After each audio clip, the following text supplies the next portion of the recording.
Herkese merhaba, ben Pınar Yıldırım. Arke'nin 2. sezonu ve ilk bölümüne hoş geldiniz. İlk kez kanalımızı açanlar için, programı seyredecek olanlar için bir hatırlatma geçmek isterim. Arke, biz yani bu alanda ne yapıyoruz, ne ediyoruz? Köklere, hikayelere, sanatın dönüştürücü gücüne kulak verdiğimiz bir alan diyoruz. İşte bazen edebiyattan, bazen tiyatrodan, sinemadan ve kültür sanatın bütün alanlarından sohbet ettiğimiz, bazen de sokağın bir sesini alıp büyüttüğümüz, onunla kulak verdiğimiz bir alanın içerisinde sohbet ediyoruz. Ve bugün de ilk konuğumuz Melis İşiten. Hoş geldin. Neden tiyatro kökenli insanlar sunucu olsun? Karşılığı bir açılıştı.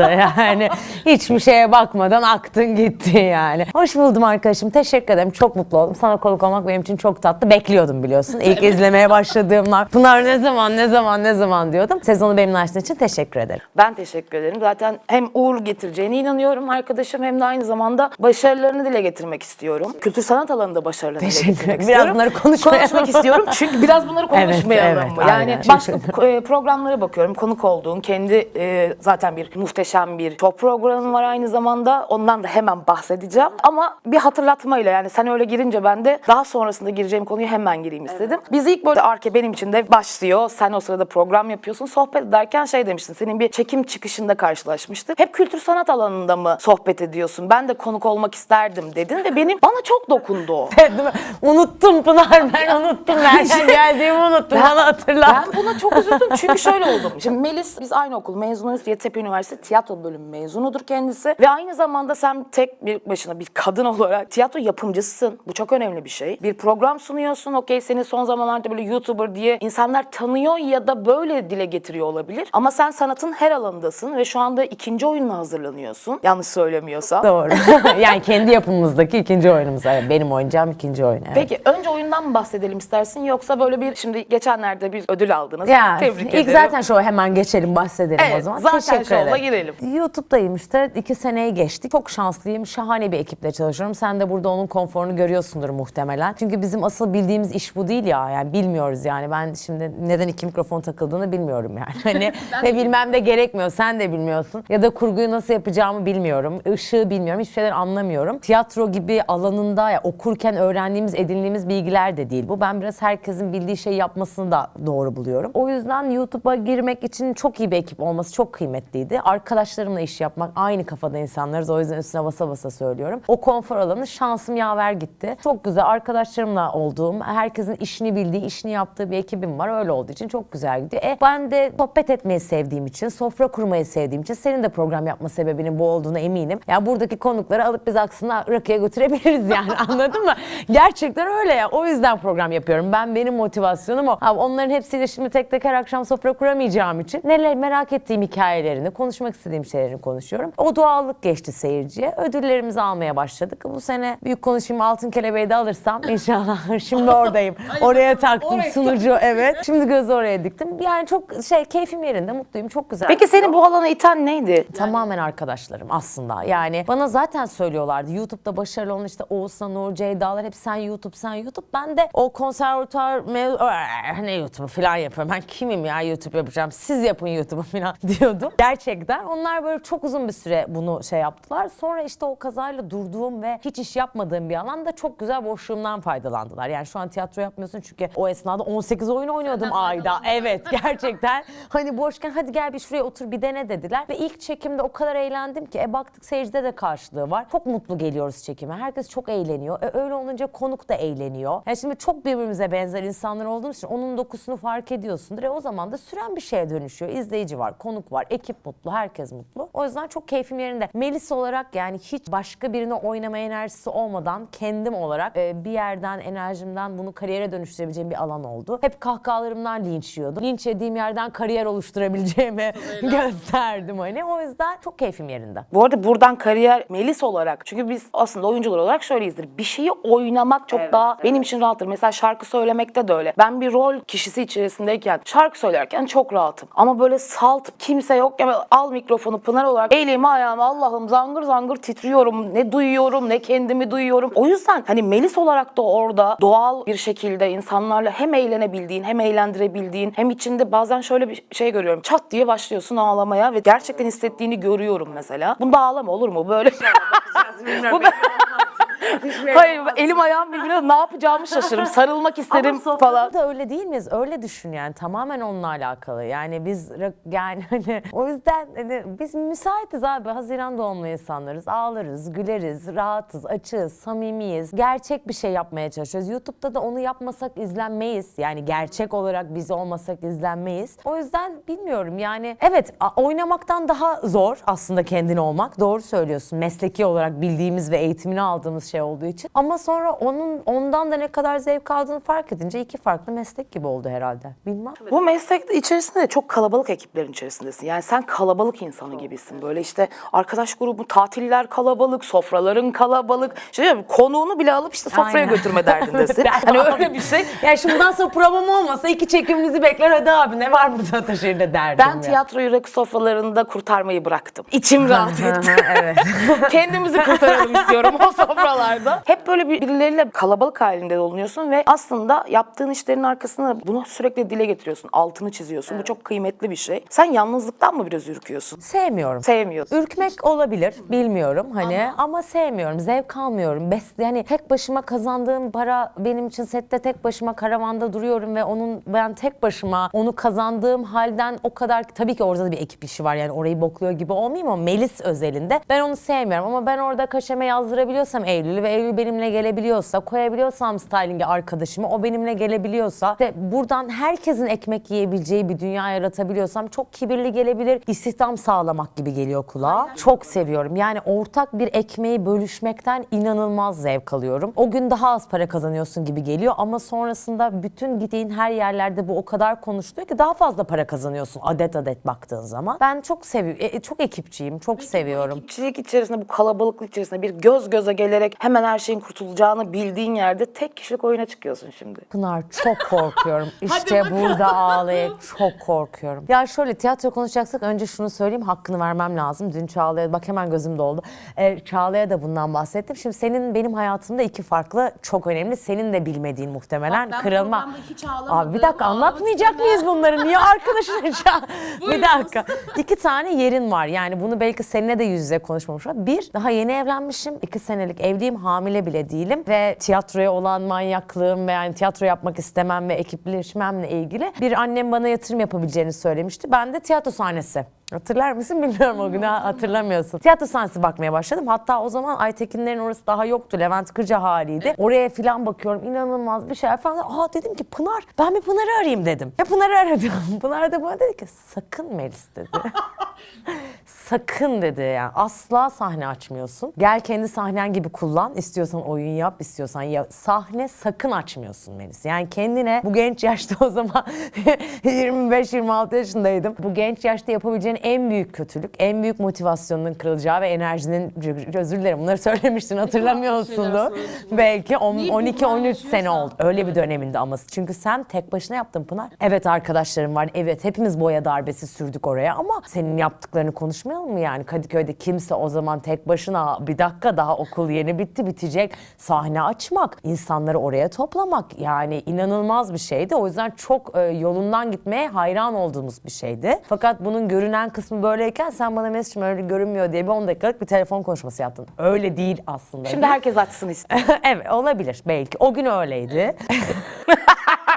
Herkese ben kapattım. Herkes açsın istiyorum be. Yürüsünler. Sonra ben seni dinledim. Nedense insanda dinlemem aslında. Arkadaş da dinlemem yani. O gün seni dinleyesim geldi ve gerçekten tiyatro ve zaten ondan 5 ay sonra da hamile kaldım. Yani yolda da doğrusu olan o aday oldu. için Aynen. Sonra aradan yıllar geçti. Yani işte ben kaza geçirdim, yapım yaptım. Biz birbirimizin oyunlarına geldik, gittik. Ödüller oldu, onlar oldu, bunlar oldu. Seninle de hep hayatımda Pınar var, Melis var ama hiçbir zaman böyle bir yerde sürekli görüştüğümüz bir dünyamız yoktu. Sonra Pınar beni bir gün tek kişilik bir okuma tiyatrosu için aradı. Hayatımdaki oyuncu olarak en büyük kırılma anlarımdan biri gerçekten. Çünkü yapımcı olduğun zaman benim yemezdi. Kendi yapımımda tek kişilik oyun deneyeceğim diyemezdim ben. Çünkü çok büyük bir cümle bence. Çok büyük bir cümle. Çok hayran olduğum, çok izlediğim, takdir ettiğim, heyecanlandığım, çok cesur bulduğum bir süreç. Diyemezdim. Dedim ki ki başka biri bana güvenip böyle bir şey ve şansımıza Özgün, Pınar ve üçümüz oturduğumuz zaman kimse bunun tam olarak da okuma tiyatrosunu olmasını istemediği için biz ufacık bir çalışma süreciyle 10-15 günlük bir süreçte bir şey oynadık ve ben o güne kadar 420 ya da 500 kez sahneye çıkmış bir oyuncu olarak, vaudeville'de ödüller almış bir oyuncu olarak hayatımda ilk kez terledim sahnede. Kan ter içinde kaldım ve benim arkadaşlarım, benimle yıllardır çalışan, yıllardır beni izleyen, yıllardır beraber hareket ettiğim arkadaşlarım hepsi o gün oradan çıkıp bana "Melis, sen oyuncu musun?" dediler.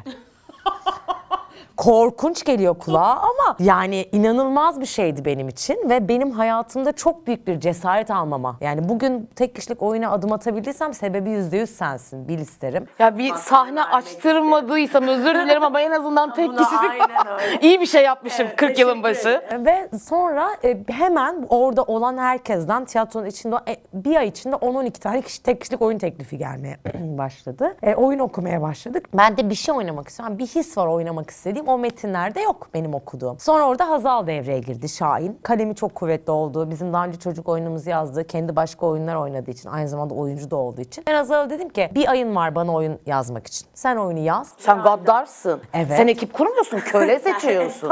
Aha böyle şey. Bir ayın var.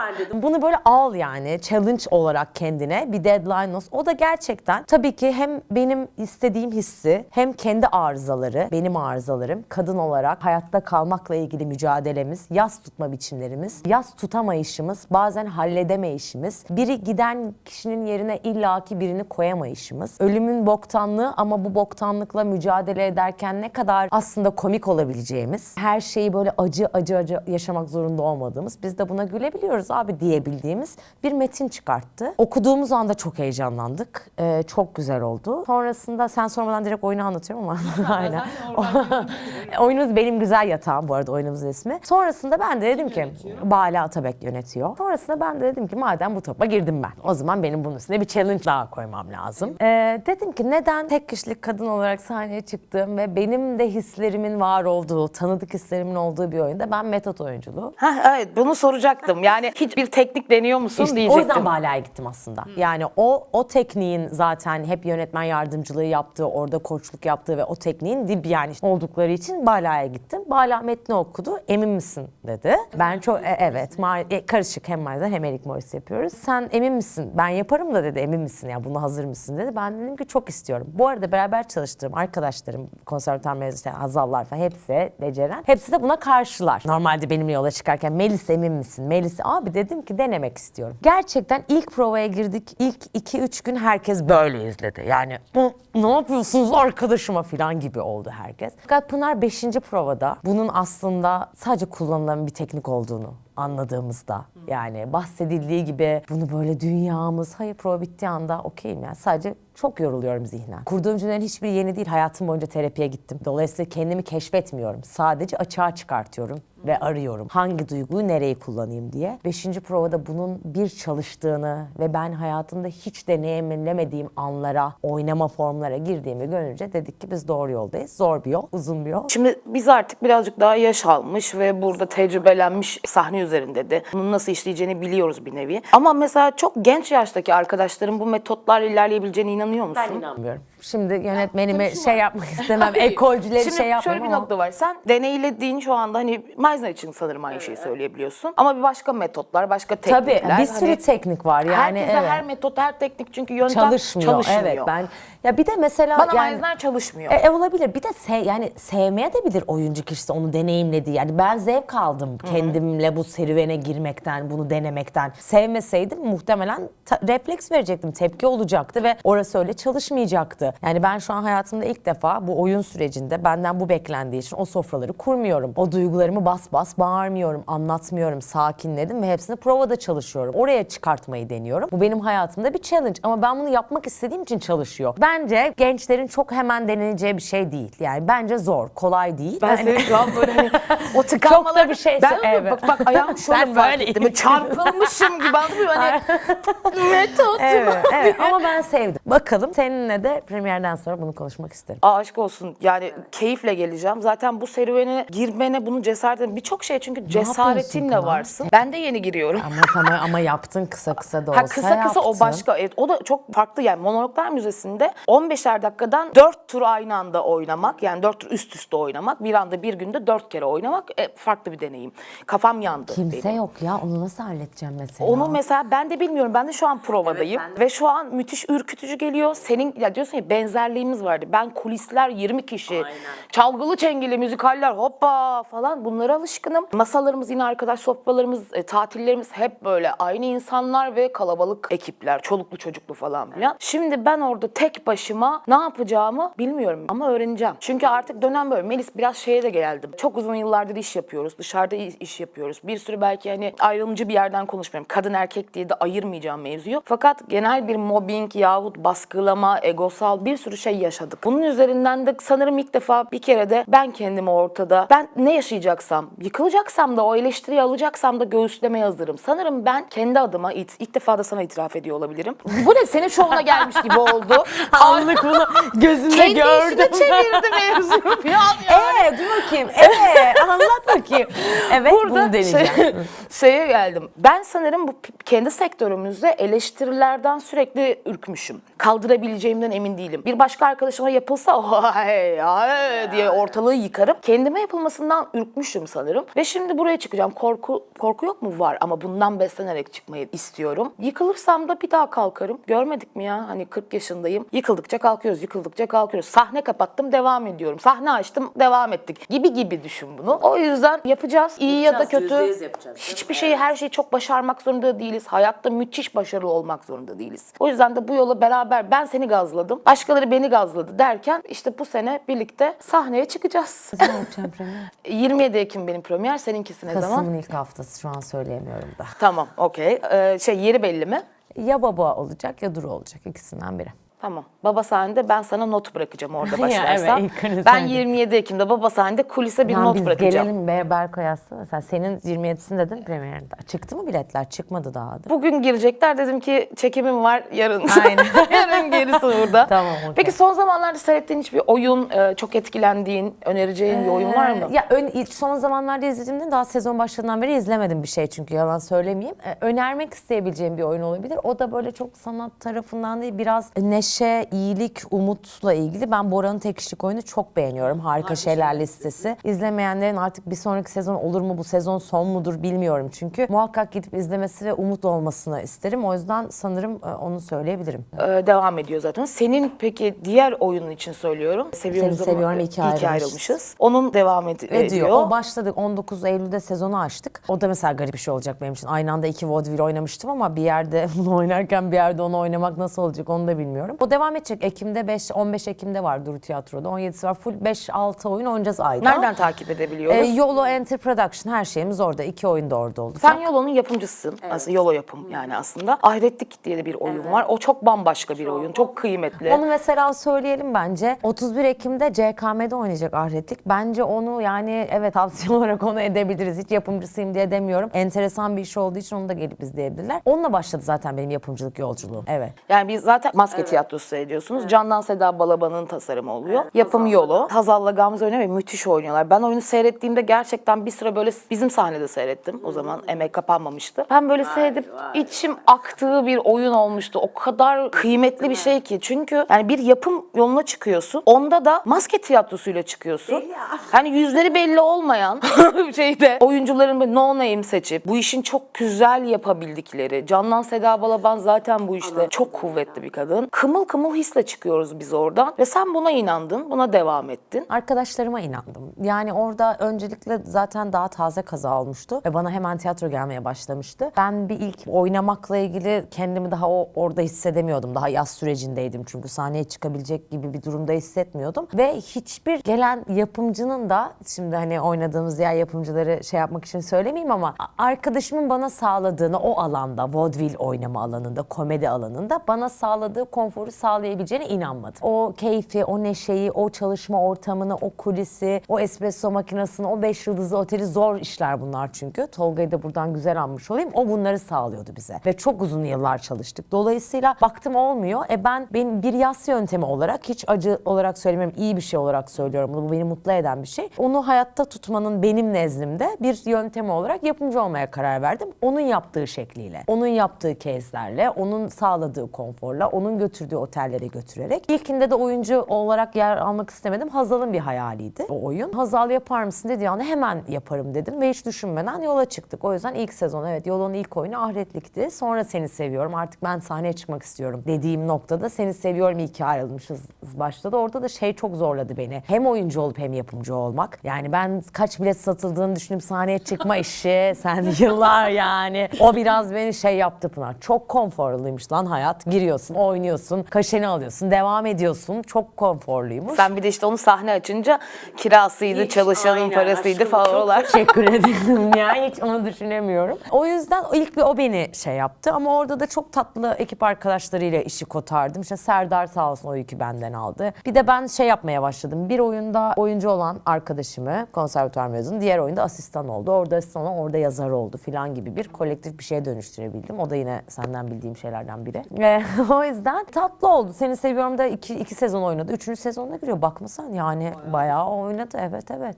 Daha da oynuyor. Turnesi çok oluyor. Oynayacağız. Turne çok yapıyoruz. Seyircisi var. Çok sıcak bir hikaye. Herkese çok tanıdık geliyor. Sıcacık devam ediyor. Şahin de alanında çok iyi. Doğaçlama deyince Şahin'dir.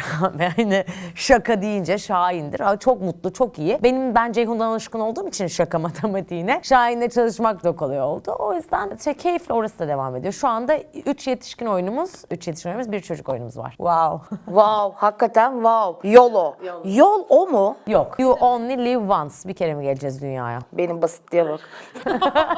Yol o. Yol o. Anlam bulacağım. Yol o falan.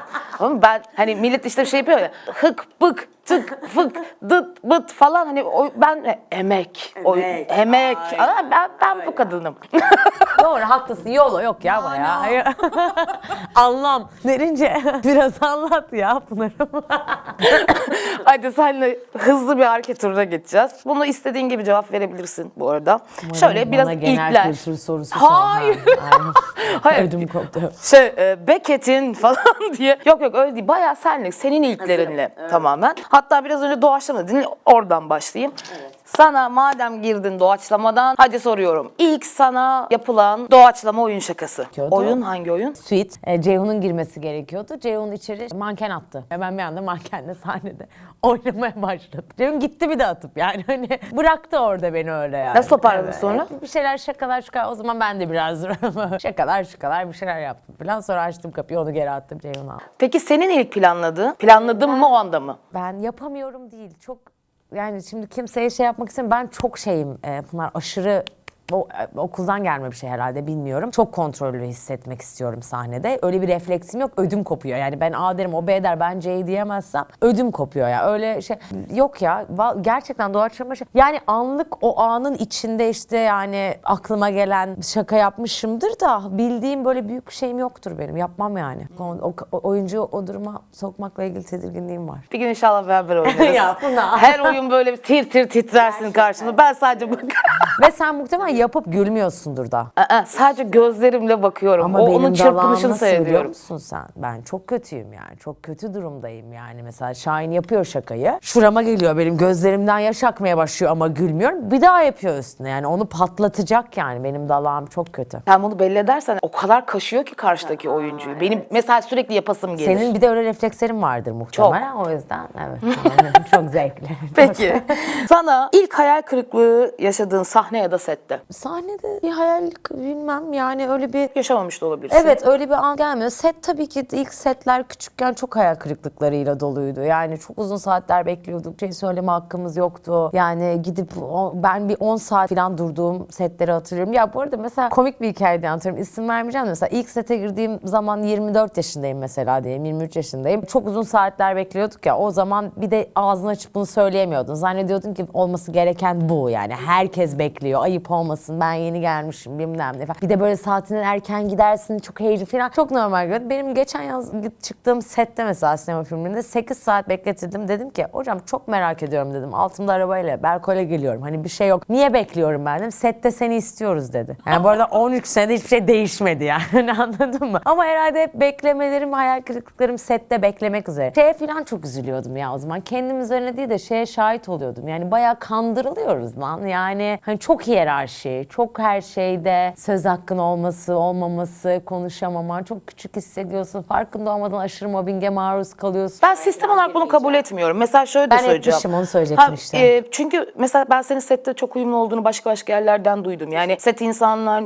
çalışan oradaki set emekçilerine tavırlarından tut, herkese çok kolaylık sağladığını, sıfır kaprisi olduğunu çok duyuyorum. Ve bu mesela ben bunun normal olduğunu, sen de bunun normal %100. olduğunu bildiğimiz için diğer türlüsü bize tuhaf geliyor. Ama mesela şöyle cümleler geliyor. Bunları ben yani senden de duymak isterim, reddederek söylüyorum bunu. Ben doğrusunun bu olduğunu düşünmekle beraber şöyle bir şey var mesela. Ya o da birazcık aslında şey yapsa, sopasını çıkartsa bak o bunu yaşamayacak, beklemeyecek. Ne hadle bu Böyle olduğunu söylenebiliyor. düşünmüyorum. Maalesef böyle ama Sinirlendim. yok kesinlikle öyle. Maalesef böyle. Yani biz çalışıyoruz mesela 12 saat. Çalıştığımız şeyle saatinde karavanımıza gidiyoruz, setimize gidiyoruz. Çağırdıklarında gidiyoruz. Yemeği sette yiyoruz ekip arkadaşlarımızla. Saçın, makyajın işine karışmıyoruz. Kostüm ya. Kimsenin işine karışmıyoruz. Herkese günaydın diyoruz. Herkese iyi akşamlar diyoruz. Herkese eşit şartlarda konuşuyoruz. Sonra set bittiğinde Melis Hanım size çok teşekkür ederiz. Niçin tam olarak? Yani teşekkürlük hiçbir favor yok ki. Olması gereken bu ya. Ama başka biri çıkıp orada karavanın ortasında sete bağırdığı zaman, sesini yükselttiği zaman ve ben o kızların hazırlıktaki, özür dilerim, erkekleri, adamları tabii ki kayıracağım ve her zaman kadınları tabii ki daha fazla koruyacağız. O kızların orada böyle sette korkulu bir hal, efendim bilmem ne bey ya da hanım diye oraya gittikleri an ben mesela deli oluyorum ve orada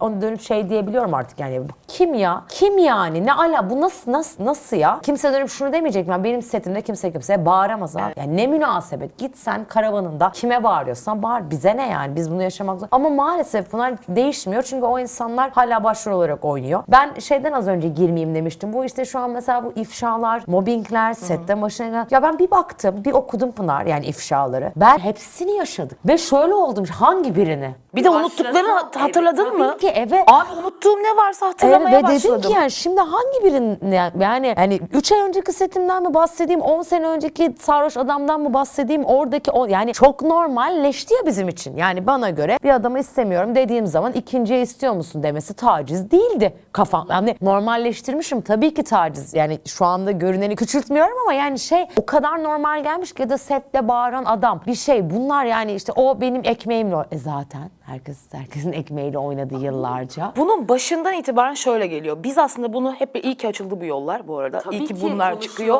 konuşuyoruz. cümleler kuruyorlar. Çünkü ben de şöyle kendime dönüp bunu da kendimize aynada tutmak zorundayız ya. Şöyle bize bu öğretildi. Yani bir mesela şu anlamda söylüyorum. Taciz anlamında konuşmuyorum. Psikolojik şiddet anlamında konuşuyorum. Mobbing anlamında söylüyorum. Baskı, şunu yap, şunu edeceksin, bunu yapacaksın. Bu öğretilmiş bilgi sanki bu sektörde bu şekilde var olabilirsin öğretildi. Benim de mobbing uyguladığım, bunun mobbing olduğu sonradan öğrendiğim ve şimdi son 5 yıldır seksiz küfür de etmemeye çalıştığım bazı arkadaşlarımızdan da şöyle mesela bunun da mobbing ya da bunun bir baskı olduğunu fark etmiyorlar. Ha bunu da feministliği tuttu yine bak. Altını çizerse mesela bu tarz şeylerde diyorum yani ben de son 5 yıldır dikkat etmeye çalıştığım bak bunlar böyleymiş kimisine travma yaratmış olabilirim ki yarattığım da var. Bana yaratılan da var. Biz bu yola yeni girdik ve iyi ki var. Yani yurt dışında bu Me Too olarak başlayan ve şimdi bizde de umarım bu şekilde devam edecek olan. Bu sadece kadın dayanışması üzerinden, feminizm üzerinden bakılıyor ama hayır biz erkek kadın eşitlik bütün taciz, psikolojik şiddet üzerinden aslında bu bir yol açılımı diye bakıyoruz. Yol o. Yol o. Öncelikle o. pardon. Evet. Sana soracağım da tam şeydi yani. Mesela ilk olarak erkek egemen bir set ortamında yaşadığın bir zorluk var mı diyecektim ama. Benim ilk setim çok erkek bir set. Yani aşırı. Yani takım elbiseli yapımların olduğu. Full böyle janti arabaların olduğu. Başrol erkeği yani çok erkek bir setti. O yüzden ben zaten öyle girdim sete. Şok olarak girdim yani. Nasıl olabilir böyle her şey nasıl olabilir? O yüzden ben direkt sette gördüm bunu. Ben çok bu arada mesela arkadaş ortamımda buna şahit olmadım. Benim maruz kalışım biraz daha maalesef bir tık sarışınsan, bir tık renkli gözlüysen, bir tık ben onu da demeyeyim diye şey yapmıştım. Hani bir tık daha narin bir tık daha narin görünüyorsan, daha böyle çıtı pıtı görünüyorsan, hani cümlelerini cümle kuramıyorsan, ki kuramıyordum o zaman. Yani öyle biri değildim gençken, daha hassastım. O zaman hemen her şeyi kabul etmen gerekiyor. Sen otur bakalım şöyle Mesut'cum diye yönetmenin yanında oturman gerekiyor ve zannediyordun ki orada kalman için öyle olması gerekiyor. Ya hatırla şimdi, bir dakika bir şey söyleyeceğim. Bizim okulumuzdan audition alıyorlardı. Bir ana yapımlara, o zamanki dizilere gidiyorduk. 55 kişi adamlar böyle diziliyordu. Masaların önünde de biz audition falan vermiyorduk abi. Bayağı etrafımızda dönüyorduk. Seçiyorlardı. Yani hani o yüzden o kadar böyle büyüyünce benim alışkanlığım biraz da zaten sosyal hayatımda da buna maruz kalıyorum. Çünkü sen güzelsen, seksiysen, cüretkar giyinebiliyorsan, gülebiliyorsan, eğlenebiliyorsan sen zaten flört etmek istiyorsun. Hayır abi, bunu flört etmek yok. Ben böyle biriyim. Seni flört etmek zorunda değilim. Seninle oturmak zorunda değilim. Zaten ben günlük hayatımda sürekli bunun mücadelesini verdiğim için sette çok normal karşıladım maalesef. Bugün bunlar konuşulmaya başlandığında bir baktım tilla ya bunların. Yani neler yaşadık biz ve o zaman bunların taciz olduğunu yemin ederim farkında değildim. Vallahi değildim. Bugün neden ifşalamadığımı da söylemek isterim. Yani ifşalayamıyorum. Yani şöyle, çok takdir ediyorum konuşabilenleri. Çok büyük isimler var ifşalarsam ifşalayabileceğim. Hem tiyatro camiası hem dizi camiasında çok var. Fakat gibi hissediyorum. Sanki bugün bunu ifşalarsam yarın ay zaten show diye story atamam. Bunun peşinde gitmem gerekiyor benim şahsen. Ya hepsine dava açmak isterim. Madem bu cümleyi kuruyorum ben, yani diğer bunu yapmayanları eleştirmiyorum. Benimle ilgili bir şey bu. Eğer bunu söyleyeceksem dava açmam, suç duyurusunda bulunmam, gitmem, orada bulunmam, bunları kendimi buna hazır hissetmiyorum. Gerçekten hazır hissetmiyorum. Aslında her şeyden ötesi kendini buna hazır hissetmiyorsun. Evet. Birkaç tane beraber. Tamam yönetmenim, anladım. Saçım mikrofonu kapatmış, okey. Şimdi bu birkaç tane belki beraber mi de gidebiliriz? Bak birlikte bir şey yapmış olalım. Birlikte bir Susma Bitsin platformuna bir toplantısına gidelim. Mesela. Belki daha kendimizi iyi, cesaretli hissederiz. Çünkü anladığım kadarıyla sen de ben de ekiplerimizi daha önce yaşadığımız bazı tacizler gibi durumlardan söz konusu ekiplerimizi seçmişiz. Onların dışında başka birileriyle iş yapmıyoruz. Güvenli alanımız diyoruz. Benim de sahne açma sebeplerimden bir tanesi audition vermeyeceğim bir daha dediğim bir audition'da uğradığım taciz üzerineydi. Bunu da galiba bir yerde ilk defa söylüyorum şu anda da. Ondan sonra kişiyle de daha sonrasında yüzleştim. O kendini çok iyi biliyor. Dava açılmasın şu an diye burada anlatmıyorum. Evet. Falan filan. Ama bunun haricinde artık bu setlerde, sahnede ne mobbing, ne psikolojik şiddet, ne de efendime söyleyeyim taciz, bunların hiçbirine yer vermeyeceğimizi. Ya inşallah konuşan arkadaşlarımız bir şeye sebep olabilir. Bir değişime, bir dönüşüme. O hocalar, o sahne sahipleri, o yapımcılar, o yönetmenler, o kendini bir şey zanneden, azıcık parası olduğu zaman ünlenen oyuncular. Gerçekten iyi olan oyuncular bu arada, by the way, bazıları. Hepsi neden egolanıyorsa artık ve hak iddia ettiğini düşünen herkes de inşallah sektörde yer bulamaz diyeyim. Temennim bu yönde. Kadın beyanı da esastır deyip. %100. Onunla ilgili de bir şey söyleyeceğim hemen, pardon. Şöyle bir şey oluyor. Şimdi mesela duyuyoruz. Tanıdığımız insanlar. Ben de oldu mesela. Çalışmışım yani. Tanıyorum, biliyorum ve bir ifşa haberi çıkıyor karşıma. Şimdi burada ilk duyduğumda, ilk günüydü bunun daha galiba. Bir şeyde kaldım ben. Lan doğru mu? Bir dakika, yemin ederim kaldım. Sonra şimdi kendimi eleştiriyorum. Doğru mu? Yani bir saniye. Çok geç mi? Şimdi hemen harcayacak mıyım? Çünkü adamı da burada bir şeye maruz bırakıyor olabilirim falan gibi bir 8 saatlik bir bloğum oldu kendi kendime. O esnada da bir işteyim, çekimdeyim falan böyle düşünüyorum. Sonra karar aldım ve takipten çıktım hemen. Ondan sonra yaptığımız işleri bitirdik, sonlandırdık. Bunu duyurduk. Sonra bir tane daha derken farkında olmadan çalıştığımız, kendi circle'ımızda değil, en güvenli alanımızda değil ama ikinci etap, üçüncü etapta çalıştığımız insanlar olduğunu gördüm. Ve bize bana açıklama yapmaya çalışıyorlar, ulaşmaya çalışıyorlar. Öyle olmadığını anlatmaya çalışıyorlar. Okey. Belki de değil, bilmiyorum. Bak hala aynı şeyi söylüyorum. Sonra dedim ki kendi kendime, hepsine de aynı cevap ver. Ben yargı değilim. Ben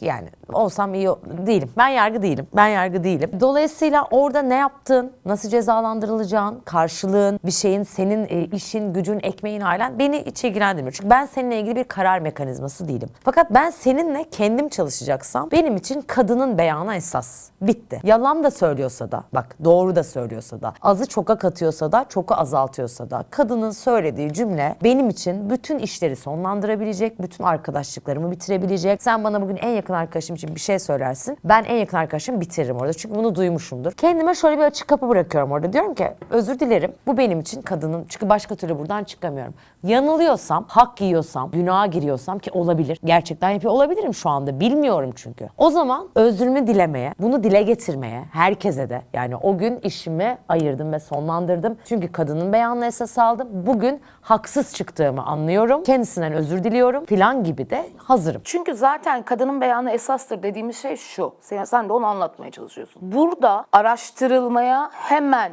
değer dediğimiz, hemen bunu dikkate alınması gerektiğini söylediğimiz bir şey. Yani direkt yargıladın ve astın gibi bir yerden bahsedilmiyor. Kadının beyanı esastır. Bunu dikkate alacağız. Yalan diye bakmayacaksın. Ulan bir dur bakalım demeyeceksin gibi bir nokta. Nokta. Bunun da başka bir cümlemiz yok.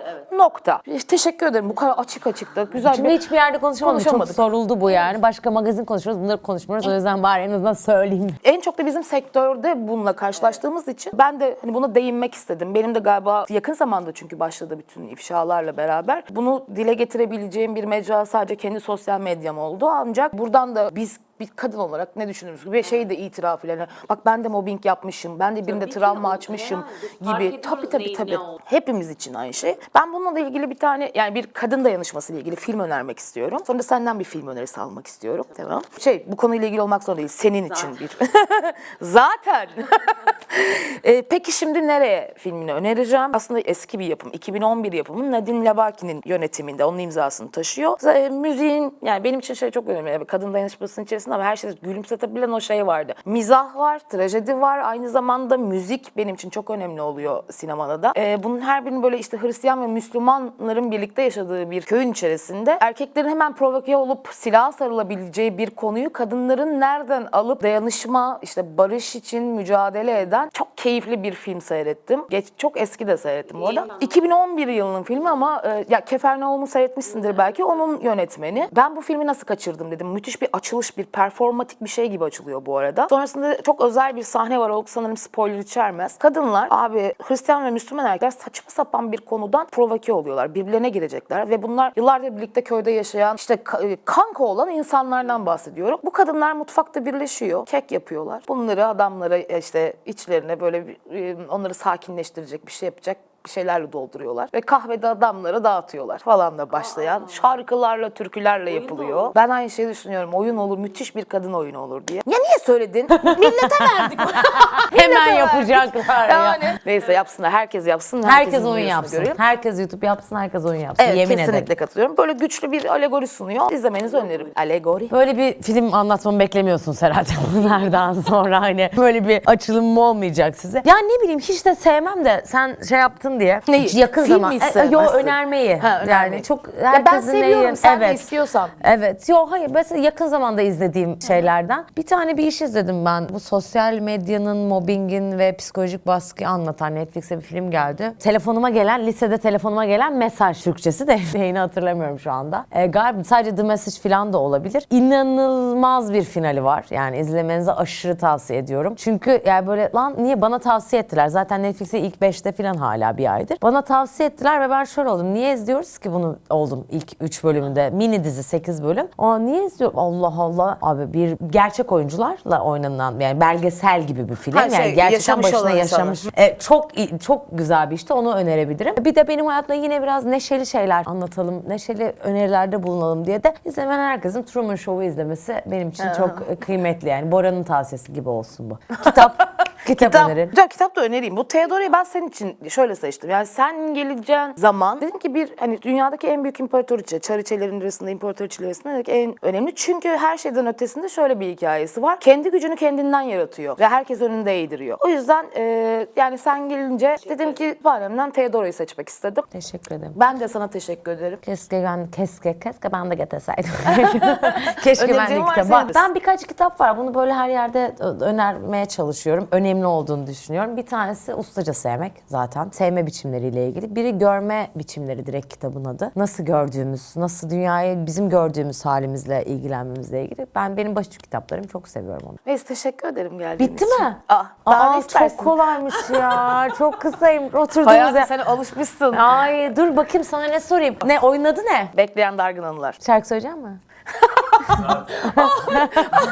Ya buna çok insan söylüyor. Hayır, öyle çok büyük şarkılar Büyük söylemeyeceğim. demedim. Mırıldanacağım Küçük falan. Ya ben de çok seviyorum şarkı söylemeyi oyunlar içerisinde ama her yerde yapmasak mıya geçmeye başladım. Kadın şey gibi oldu. Bak yine küçüldüm, şey gibi. Kadının sesi güzel, her yerde şarkı söylüyor gibi duyulmasın diye Şimdi belki ben de bu duyulanı sevdim. Kadının sesi güzel, her yerde şarkı söylüyor. Sen başka tonladın. Böyle tonlayınca da çok okey bir şey gibi. Nasıl tonladınız? Ben sesim güzel olsa rockstar olurdum abi yani. Çok teşekkür ederim Pınar'ım her şey için. Zaten şov gibi kapatabilirsin Aynen, istersen. Evet, Arke'de bu hafta konuğumuz Melis İşit'tendi. Kendisiyle inanın ki kültür sanatın içerisinden bir insan olarak Aynen. bütün her şeyi konuştuk. Yeni oyununu konuştuk. Başarılar diliyorum tekrardan. Teşekkür. Kasım'ın ilk haftasında Melis İşit'in oyununa gideceğiz. Ben sana Ben de 27 geleceğim. Ekim'de geleceksin. Ben sana not bırakacağım kulise. Tamam. Sen de bir şey yazarsın belki Tabii orada. ki, olmaz Şevket olur mu? abi deli ederiz. Zaten premier yerimiz orası. Kafayı sıyırır. Aynen öyle. Bu ne böyle, burayı not şeyine de çevirdiler diye. Efendim, bütün sezonun güzel geçsin. Senin Melis'ciğim. de öyle. Çok teşekkür ederim. YouTube'a hoş geldin.